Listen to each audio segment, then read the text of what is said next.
fourth grade artists. Today I am going to give you instructions on how to create this abstract landscape. This landscape will be abstract because the colors will not be realistic. We will be focusing on line, color, and shape. And those are our abstract art characteristics. When you create this landscape, you also have to think about your audience for this project. Original Works is the company that takes our artwork and can put it on things like this magnet, or a mug, or some aprons. And when we have a piece of artwork like that, we have to think about our audience is much broader. It's not just ourselves and for ourselves, but also for our family and friends. Okay, you're gonna start, you can make sure your paper is faced horizontally, okay? And I'm gonna try to fit it in this frame, and I'll scoot it back just a little. You're gonna start with a horizon line. Your horizon line can be a jagged line, it could be a wavy line. That will set the type of landscape you are going to create. We're gonna make sure our lines go from edge to edge, and we're gonna create some layers. These layers are going to show us overlapping to help create depth in our landscape. So you can see here, I have a foreground, I have a middle ground, and I have a background.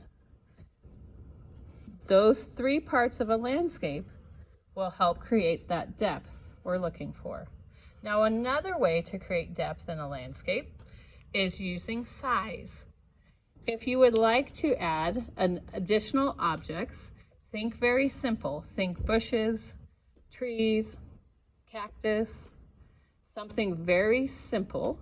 Little houses you could do to add. And as they go back in your landscape, they get smaller. So let me show you with, let me just do like a little shrubbery type bush.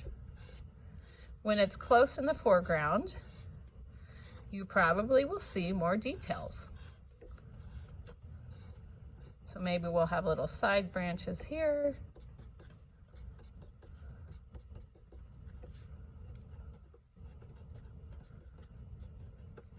Okay.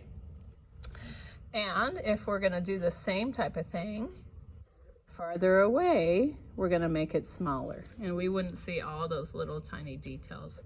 But that little addition is going to show more depth in our landscape. Now, after you get this drawn in pencil, we're going to outline with Sharpie. And you want bold, thick lines.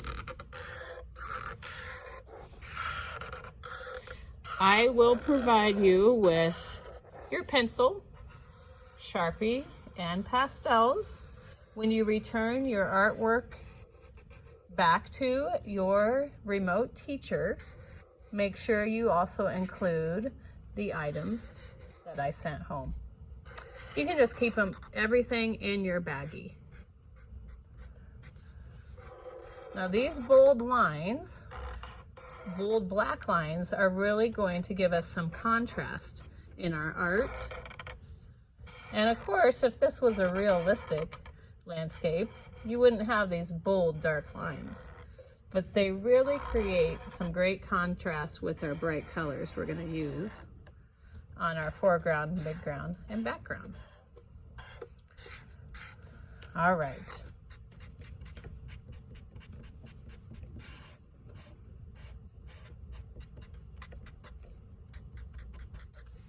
Got to get all those little details in. Don't forget about trace and erase. If you have any pencil lines that are still showing after you outline, take your pencil and erase them. Okay, your next step is to add your color, and I have included some pastels. I will show you a couple techniques on how to add and blend color. And then you guys are going to be on your own, and I will be so excited to see what you've created. So when we're doing color blends, we're going for bright colors on this landscape. As an abstract artist, I'm thinking bright colors, bold lines, and shape. That's more important to me than making it look realistic. So there's a couple ways you can blend. Now, if you get the oil pastel on thick, you can blend directly with your pastel.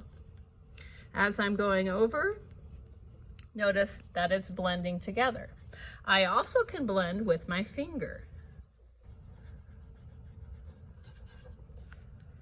Now, another way to do this is to do a drier blend.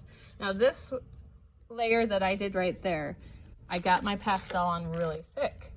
But I also can do a drier blend where I line the edges. So I'm just, think of it as outlining, just adding a little color on the edge. And I'm gonna add a color that's very similar or close to a color on. So the blue, if I mix blue and pink, I get violet. And so I know those are gonna blend nicely together. So I'm just gonna pull.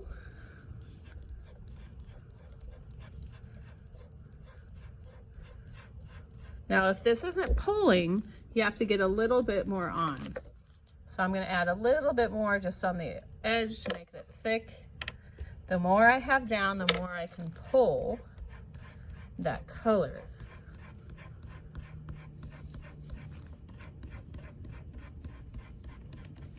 Okay, so you have a couple techniques where you have more of an oily blend and a drier blend where you have to build it up before you pull.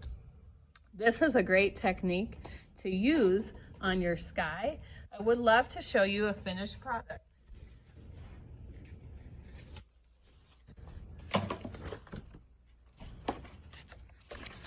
And here you go.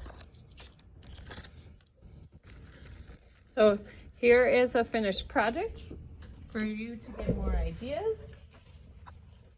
I'll show you another one.